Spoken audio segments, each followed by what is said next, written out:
Serus, toto je ďalší deň môjho cvičenia a takého toho zdravého stravovania. Je to deň číslo 3. Idem sa postaviť na váhu a pozrieť sa na výsledok, ktorý je viac než fajn.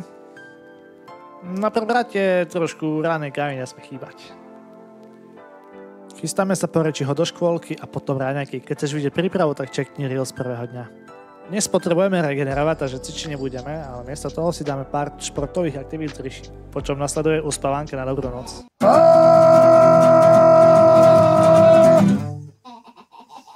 Prišiel čas obeda a dnes nás čaká červená šošovica so zeleninou, kyslou smotanou a hriankami. To isté bude aj na večeru a recept nájdeš v popisku, bolo tu skvelé.